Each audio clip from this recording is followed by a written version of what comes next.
Hi, good morning MMM community. Ako nga pala si Paul, ordinary participant from Dasmariñas, Cavite. Last November 11, 2015, I provided help amounting to 5,000 pesos under MMM Mabro Mining Light. And yesterday, November 14, 2015, I request an assistance in the amount of 5,700 pesos. That includes my video bonus and the mining bonus from 5,000 pesos, which is 500 pesos, in the sum of 5,700 pesos. Thank you to Mr. Mark Anthony Lansangan for providing me 5,700 pesos.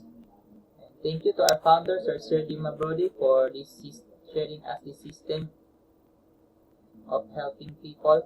And thank you to all the active participants and managers of MMM Global Philippines. Together, we can change the world.